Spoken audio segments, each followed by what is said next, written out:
In this post, I'll be talking about Congo and the impact of NATO in this Congo crisis. Congo remained since 1885 a part of Belgium's territory after being handed to King Leopold at the Berlin Conference. He made a fortune of the country by using the country's richness in minerals and labor.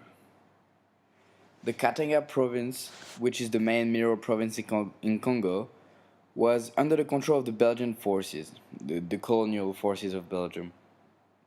However, the Prime Minister Patrice Lumumba, a nationalist, had for aim to retain control of the army and defend Congo from the rule of Belgians. He was basically trying to liberate Congo from their colonial pressure.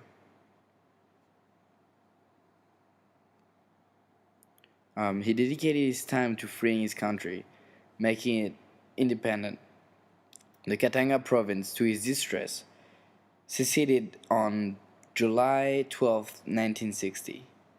This is when Prime Minister Patrice Lumumba decided to request the help of NATO in order to regain. Basically, this was made in order to regain control of this falling country that was Congo at the time. And while NATO stipulates in Article 4 of their charter, the parties will consult together whenever, in the opinion of any of them, the territorial integrity, political independence, or security of any of the parties is threatened. So, this is why Patrice Lumumba decided to ask for NATO's help. On July 15, 1960, the United Nations, in close relations with NATO, decided to move in order to regain peace in Congo and its oppressed prime minister.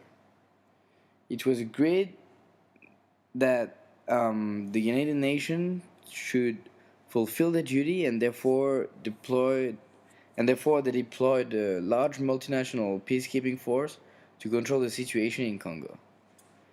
Secretary General Dag Hammarskjöld made clear in August 8, 1960 that the aim of the United Nations was to, and I quote, complete withdrawal of the Belgian troops in order to protect the sovereignty of Congo.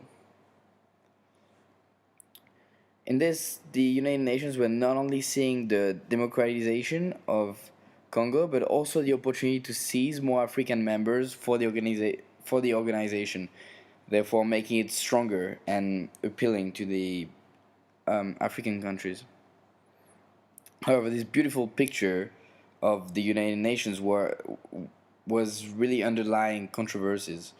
In fact, the chief of the Congolese army, Joseph Mobutu, was appointed by the American Central Intelligence Agency to carry out a coup that would overthrow Patrice Lumumba and the Soviet Union present in Congo. Therefore, it is contradicting what the aims of the United States were. Despite the involvement in the United Nations, the United States were on Belgium's side due to the trading alliances and work with them.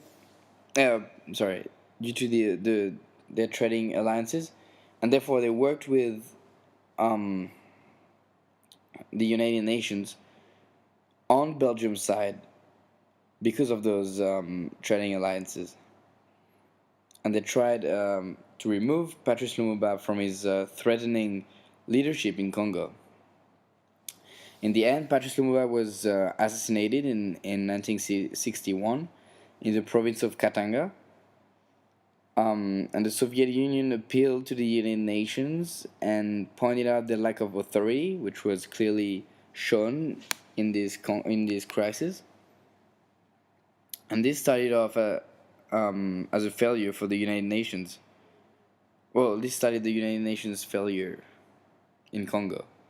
The instability of Congo was therefore one of the catalysts of the Cold War, and this enlightened many controversies within the core of the United Nations and who was ruling this organization.